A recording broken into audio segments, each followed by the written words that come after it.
हमने एक अनमोल पायलट को खो दिया है, जो बहादुर पायलट हमारा था, हमारे साथ नहीं रहा। हमें बहुत दुख है, हमने एक जहाज़ खोया है। और दूसरी बात है कि ये एक एयर शो में, इंटरनेशनल एयर शो में हादसा हुआ है। हमें दुख है इस बात का कि इंटरनेशनल एयर शो में हुआ, कोई बात नहीं। एविएशन, फाइटर फ्लाइंग में ये हादसे होते हैं। अगर हम कोई ये कह दे कि नहीं होते तो वो सरासर झूठ बोल रहा है।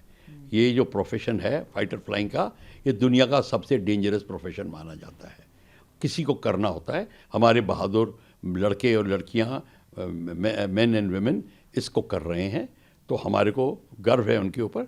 और ये जो बहुत दुखद घटना हुई है, पर इसकी इंक्वायरी होगी। इसकी इंक्वायरी का जब नतीजा निकलेगा तो उस पर अमल किया जाएगा और सारे कदम उठाए जाएंगे। हर एक एक्सीडेंट के पीछे कोई ना कोई रीज़न होता है। देखो, ये हो सकता है टेक्निकल एरर, कोई फॉरेन ऑब्जेक्ट डैमेज, मतलब कुछ ऐसी चीज़ अंदर आ गई हो जो कंट्रोल सर्फिस में या इंजन में दखल दे रही हो, या कुछ पायलट एरर हो, या ग्राउंड टेक्नीशियन एरर हो।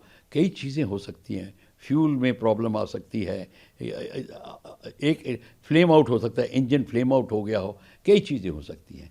अब जैसे कि ये एयरक्राफ्ट था, ये इसने मनूवर किया और रोल आउट कर रहा था, और वो जब ज़मीन की तरफ आ रहा था उस समय अगर इंजन फ्लेम आउट हो गया हो, अब वो इजेक्ट करने की कोशिश कर रहा था, शायद उसने अपना इजेक्शन रोक दिया या स्लो कर दिया ताकि वो लोगों को अवॉइड कर सके। क्या हुआ ये इंक्वायरी से पता चलेगा, पर हमें ये लग रहा है कि उसने इंजेक्शन में बहुत देर कर दी और उसका जहाज़ जो है मश कर रहा था। उसने जब रिकवर भी किया तो उसका फिर भी एयरक्राफ्ट सिंक कर रहा था, और वो अपने बेली यानी कि पेट के ऊपर, जिसके जहाज़ के निचले स्थल, वो जो निचला हिस्सा है वो ज़मीन पे जाके टकराया।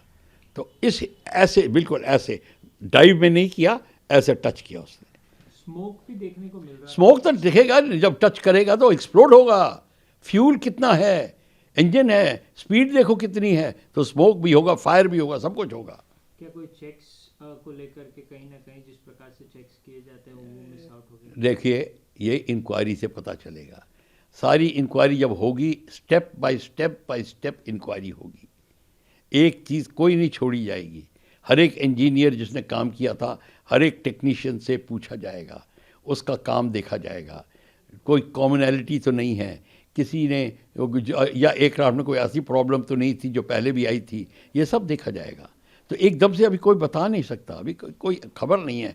एक्चुअली कोई भी कंजेक्चर करना, कोई भी अनुमान लगाना, तुक्का लगाना, ये बहुत हानिकारक होगा।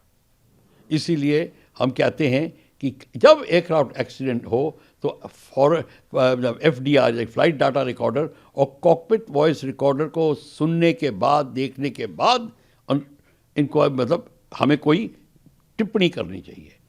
हम टिप्पणी शायद और शायद में करते हैं, वो गलत है।